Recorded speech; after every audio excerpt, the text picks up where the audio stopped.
Okay, good evening, dear source and madams. Here's my presentation title today.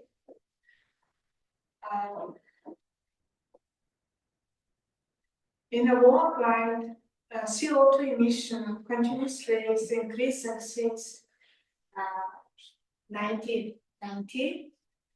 Consequently, the rate of global warming is increased by almost 3 times since 1990. It means the temperature of global warming can reach 0.2 degrees Celsius per decade. Therefore, carbon dioxide, which is one of the greenhouse gases,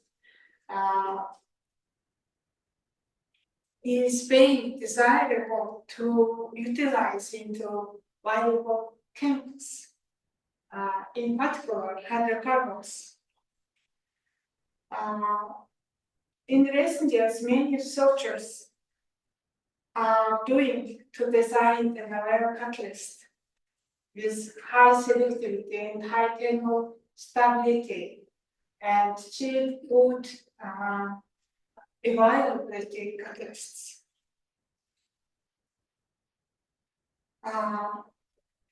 CO2 hydrogenation,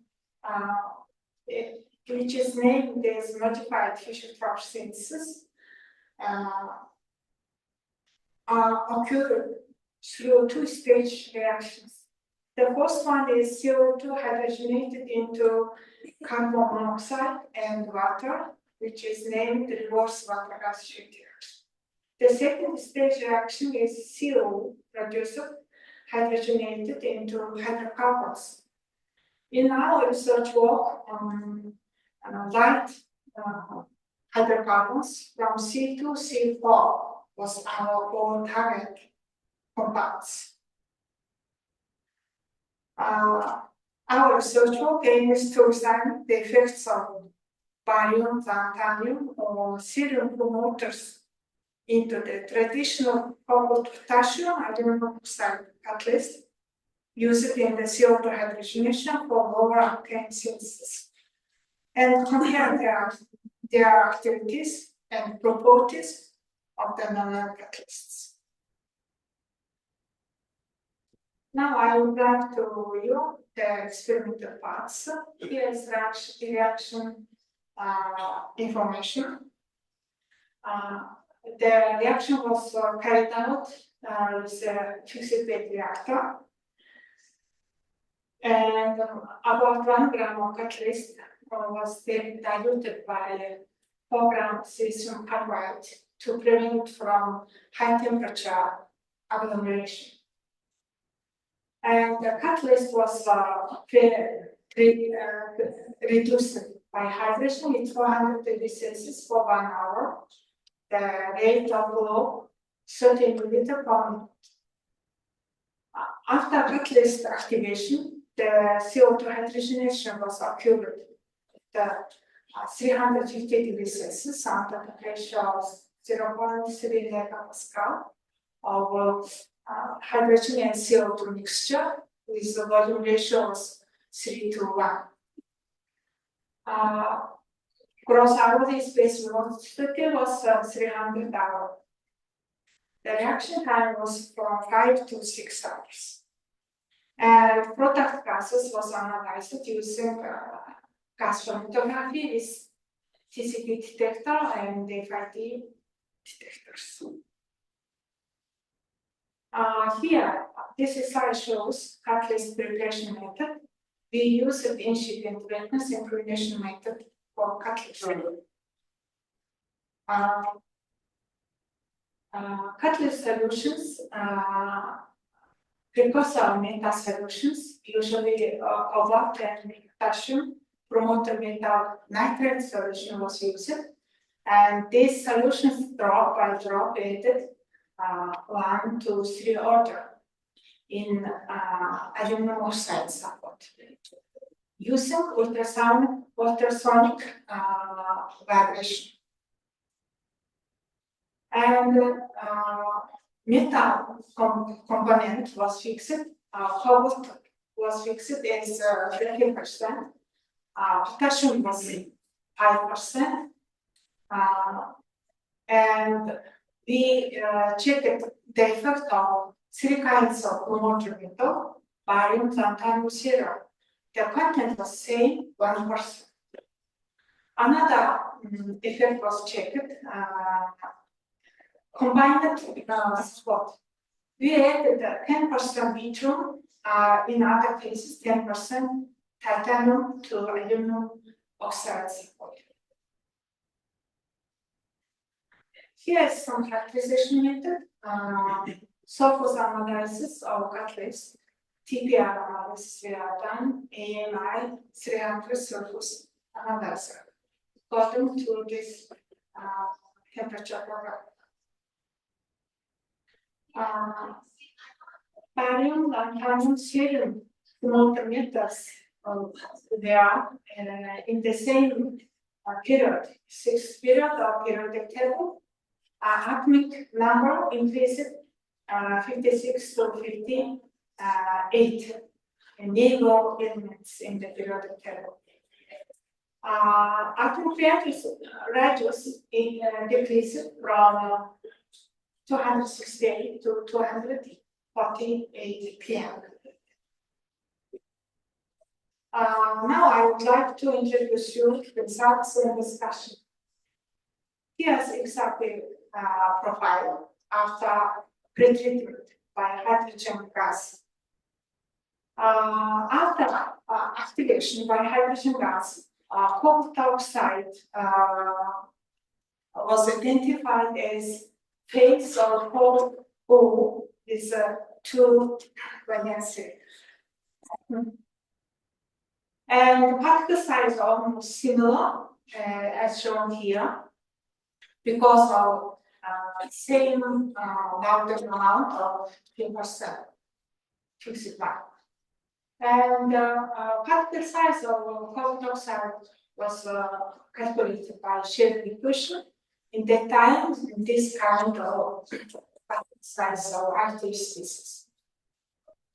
Little larger for cobalt potassium, 1% serum at least 13 nanometer, smallest one is titanium promoter catalyst. Now here I want to introduce the reaction results. As explained in the experimental part, hydrogen and CO2 feed gas ratio, volume ratio was like this, and the reaction was occurring 350 degrees Celsius under this pressure. And this temperature we kept for 5 hours. As shown here, y-axis shows the CO2 conversion, and x-axis shows reaction temperature. And reaction temperature increases from room temperature to 350 equilibrium temperature, then kept this temperature for 5 hours. And the yellow line shows conversion is titanium promoted catalyst. It was the highest one, and then lowest one barium promoted catalyst. The without promoted black one, cobalt barium catalyst, and cerium promoted red one shows almost similar in medium level. The right-hand figure shows product distribution depending on catalyst. The first row shows without promoter catalyst, cobalt, potassium, aluminum catalyst. Black one shows coke, red one shows C2C4 yield, that is main product. Then methane yield, then CO, they are byproducts. And as shown here for cobalt, potassium, titanium catalyst, which was the highest CO2 conversion, but unfortunately, this catalyst produces much coke. In the second one, coke producer catalyst was barium promoter catalyst. Only cerium promoted catalyst produces main product, larger, and coke was produced smallest. This slide shows selectivity, C2C4 selectivity and coke. As shown here, cobalt, lanthanum, and barium promoted catalysts, C2C4 selectivity was smaller than cerium promoted catalysts. They have large pockets. However, cerium promoted catalysts have more than 2 times smaller coke reducer. And we checked the surface cobalt oxide types by hydrogenation analysis. In that time, we found 4 kinds of cobalt oxide types. This alpha mainly generated around 330 degrees Celsius. Beta type of cobalt oxide generated around 380 degrees Celsius.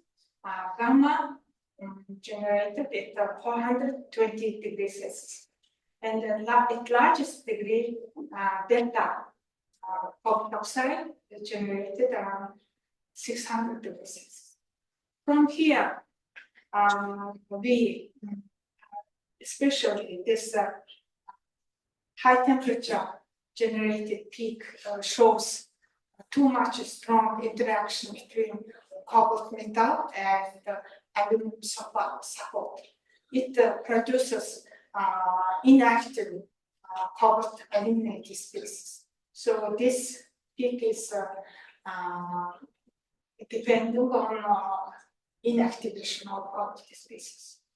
Another observation is the sum of alpha and beta peaks of cobalt oxide might suggest much active cobalt oxide phase. So the 1% cerium promoted catalyst, the alpha and beta sum of this peak was the largest amount, and also reducibility of cobalt oxide was the largest among these 4 catalysts.